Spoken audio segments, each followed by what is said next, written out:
Hey guys, this is your good buddy Greg Searles from ETSU's Radio Alternative, The Edge, edgeradioalternative.com, and for TriCitiesNights.com.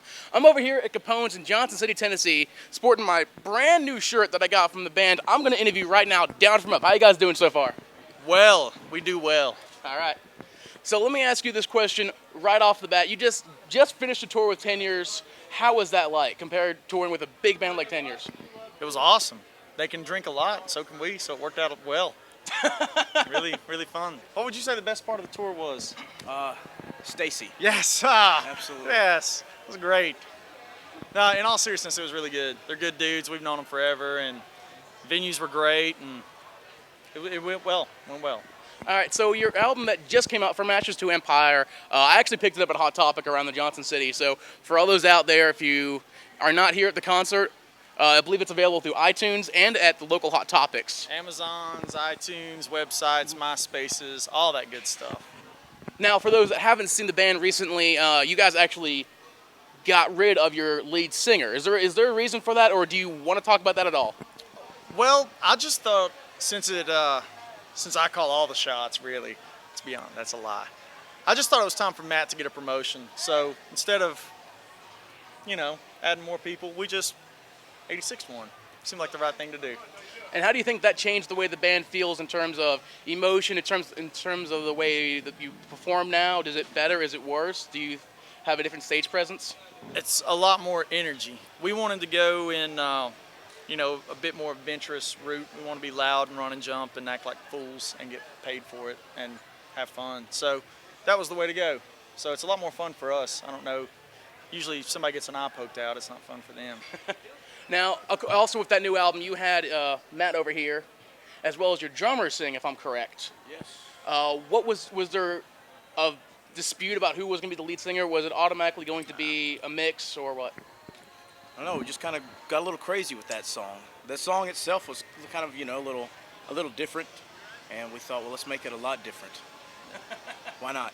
Yeah, and he killed it. I mean, he actually, when we were in the writing process, doing in the studio, going over the rough tracks and the pre-production and this, that, and the other, he did the demo. Like, he had wrote the lyrics.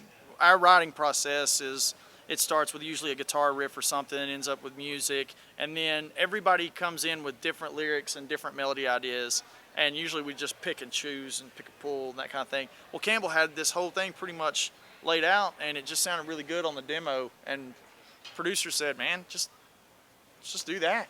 Get crazy. So it was good. All right, that sounds like a pretty fun thing. So what were your influences exactly? What influenced you to become Down From Up? I'd say individually, we all like a lot of different music. Like, I'm a big bluegrass fan, jazz fan, things like that. Our bass player, he's new to the group. He is a big funk, R&B, soul influence. I mean, it's all over the place, but to be just what influences us as Down From Up is just to not suck unless you have something more to that. I think just the drive to want a career in music. And this seemed like the best way to go. Yeah. And the most fun. Yeah. And that keeps us from getting real jobs, which is brilliant. If you consider my job a real job, that'd be great too. Okay, good. I noticed also on your MySpace, again, if my memory serves me correct, you guys have 4 members of your band. 2 of them are named Andy, and 2 of them are named Matt. Yeah.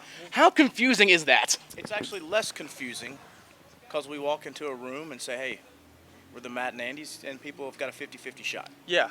And we just quit hiring members of our band based on talent or ability. We just started hiring them on name. And it just seems like you can teach somebody to play an instrument. You can't change their name.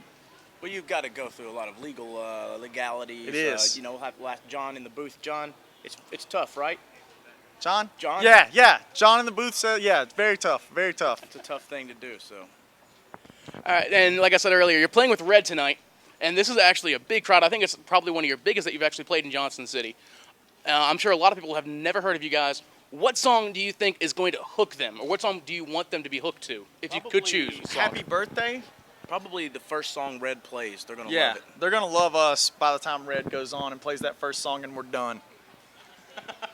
That sounds like it was a knock on Red, but it really wasn't. Yeah. It was more of a self-inflicting knock, and it backfired. Scratch that one. Clearly English wasn't our forte. All right, so I'll have one final question for you. I always try to ask these really, really redundant questions. 33. 33? All right. Black. All right. Thank you very much, Down From Up. Great job. All right, and for more information, you can check them out at.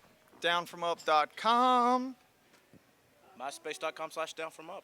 Yeah, and we don't answer any questions seriously, nor can we be held accountable for any damage or harm come. That's a legal disclosure. We have to say it. You have to say it. All right, for ETSU's radio alternative, The Edge, and for TriCitiesNights.com, this is Greg Searle saying, rock on. Phil, is that good? Phil? Good. Yeah. Bill? Phil says we're done. Done. Wrap it.